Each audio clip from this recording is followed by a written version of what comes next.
সেই জেলখানাতে নিষ্ঠুরভাবে নির্মমভাবে আমাদের জাতীয় চার নেতাকে হত্যা করেছে। সংগ্রামী সাহায্য বন্ধুরা, পলাশী যুদ্ধে মীর জাফর সিরাজউদ্দৌলাকে যেভাবে আপনার হত্যা করেছিল, সেই মীর জাফর আছে কিন্তু শুধু সিরাজউদ্দৌলা নয়, বঙ্গবন্ধুকে এই পুলিশটা এই জিয়া রহমানের বেতনটা বঙ্গবন্ধুকে হত্যা করেছিল। সর্বোপরি তারা চেষ্টা করেছিল আমাদের প্রাণপ্রিয় নেত্রী শেখ হাসিনাকে 5ই আগস্ট হত্যা করতে। সেই মীর জাফররা যে প্রিয় নেত্রী বিশ্বাস করে কাছে নিয়েছিলেন, বিশ্বাস করে টাকা করে দিয়েছিলেন, সেই মীর জাফররাই বেঈমানি করেছে আমাদের প্রাণপ্রিয় নেত্রী শেখ হাসিনার সাথে।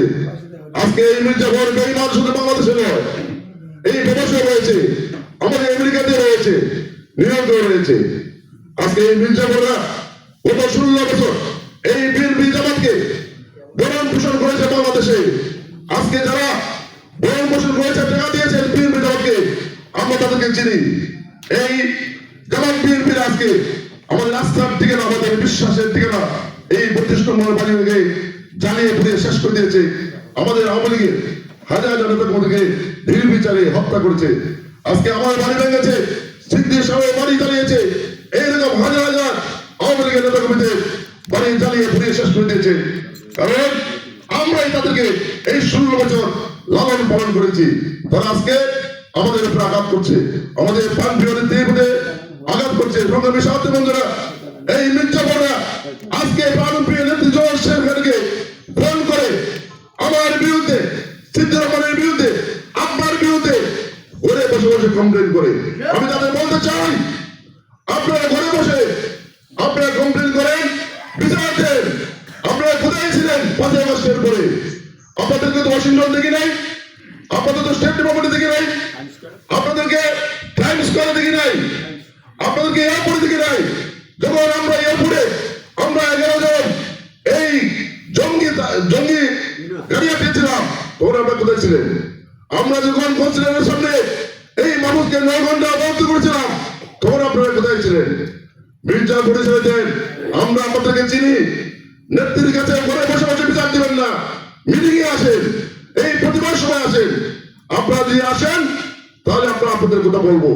আমরা 5ই আগস্টের পরে আমরা আশা কি আমরা জানি কে ছিল পারে। আমাদের কাছে সহকারী করবেন না, নেত্রীর কাছে বিচার দিবেন না। আমরা এই সিদ্দিক রহমান সাহেব সহ যুক্তরাষ্ট্র আওয়ামী লীগ, স্টেট আওয়ামী লীগ, মহানগর আওয়ামী লীগ, ছাত্রলীগ, যুবলীগ, স্বেচ্ছাসেবক লীগ, মহিলা আওয়ামী লীগ কে কে কাজ করছে আমরা কিন্তু সবাই চিনি। আয়নার মতো আমাদের সামনে ছবি বসে। অতএব আসো ঐক্যবদ্ধভাবে আমরা কাজ করি, কাঁধে কাঁধে মিলে কাজ করি।